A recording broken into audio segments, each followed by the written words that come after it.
प्रार्थना।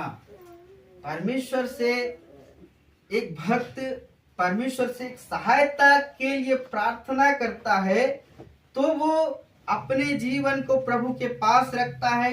उसकी क्या परिस्थिति है, उसको क्या जरूरत है, अपने जीवन में उसको क्या चाहिए, वो कैसा जीवन जीना चाहता है, वो अपने जीवन को खोलता है प्रभु के पास में। एक भक्त का जीवन वो सहायता के लिए जब परमेश्वर से प्रार्थना करता है, इस बात को कोट करता है, यानी इस बात को भी स्मरण दिलाता है कि जो तुझे नहीं जानते वे जो मृतक लोक में चले जाते उनके समान नहीं ना। जो व्यक्ति प्रभु को नहीं जानता है वो कहाँ जाता है? मृतक लोक में। उसका अंत क्या होता है? मृत्यु है। लेकिन जो मैं प्रभु तुझे जानता हूं उनके समान मेरा मृत्यु ना हो, उनके समान मेरा जीवन ना हो।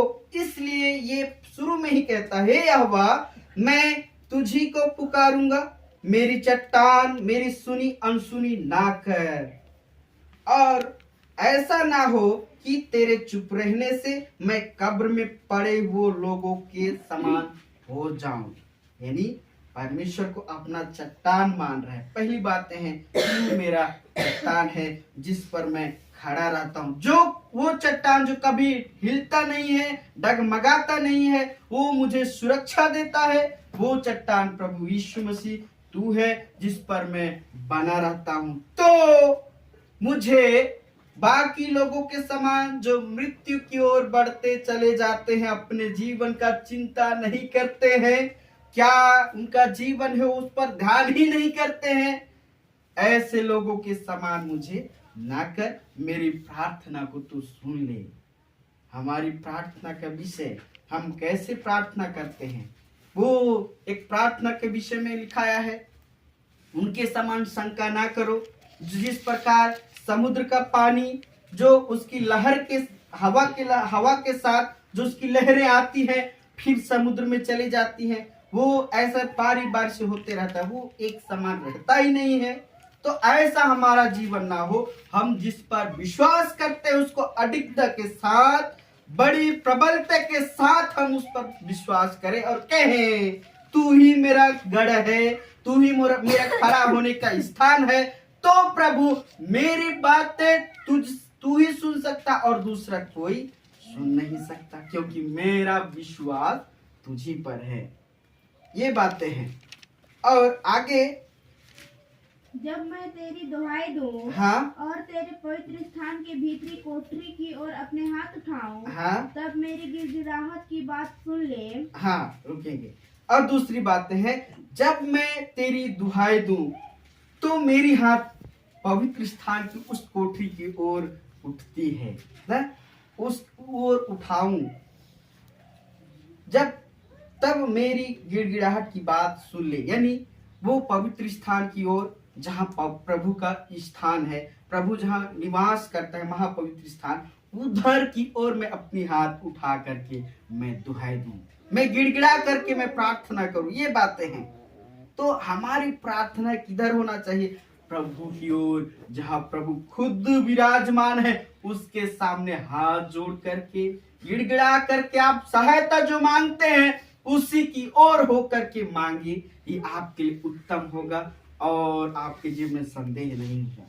जब हमारे पास कुछ जरूरतें होती है, जिस विषय या फिर जिस व्यक्ति से हम चाहते हैं उसके पास हम चल करके जाते हैं और जो हमारी जरूरत है उसको हम मांग लेते हैं, मुझे ये आज इतना रुपए का जरूरत है, मुझे दे दीजिए, मैं कल आपको दूंगा या फिर कुछ दिन के बाद दूंगा। ऐसा हम उससे वार्तालाप करते हैं, बातें करते हैं।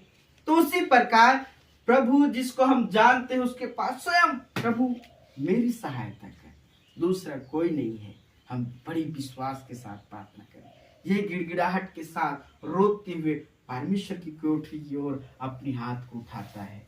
तीसरी बात, तीसरा पढ़ेंगे, उन दुष्टों और अनर्थकारियों के संग मुझे ना घसी, हाँ, जो अपने पड़ोसियों से बात तो मेल की बोलते हैं, हाँ, परंतु हृदय में बुराई रखते हैं। हाँ, ये बातें हैं। अपना जीवन को इस प्रकार देखता है कि प्रभु जो तुझे नहीं जानते हैं ना, उनके जीवन में बहुत सारी ऐसी बातें होती हैं जो तेरे लोग हैं उनसे अलग रखता है ना। जो चर्च आते हैं और जो प्रभु को नहीं जानते उनमें बहुत सारा अंतर होता है। उनका हृदय का बात, उनका मन का बात, उनका बोलना उठना बैठना, ये अंतर पाया जाता है। इस बात को ध्यान देता है प्रभु। जो तुझे नहीं जानते उनके जीवन में अनर्थकारी, अपने पड़ोसी के कभी भला नहीं चाहते हैं। जहां नए व्यक्ति से भी कहीं पर भी मिले उनसे वो लोग लड़ाई करते हैं, उनसे उनका बुरा चाहते हैं। बहुत सारी बातें हैं उनके हृदय में, कभी भलाई की बातें नहीं होती है कि उसका फलना का भला हो जाए, भाई का भला हो जाए, वरन उनके हृदय में ऐसा कड़वाहट भरा रहता है। उनके हृदय में इतना बुराई रखते हैं कि लोगों का भला सोच ही नहीं सकते। ऐसे लोगों से प्रभु मुझे अलग रहे। तीसरी प्रार्थना है, हमारा भी प्रार्थना संसार में रहते हुए, प्रभु मैं तेरी भय भक्ति में रह करके प्रभु मुझे चला, तू ही मुझे हर एक बुराई से, पापों से, अशुद्धताओं से बचा करके प्रभु अपने स्वर्ग राज में पवित्रताई के साथ मुझे प्रवेश दिला। युवाओं के साथ जीवन जीने के लिए हमारा जीवन समर्पित होना चाहिए। हैं? हमारे यहाँ पर एक अलगाव की बातें हैं।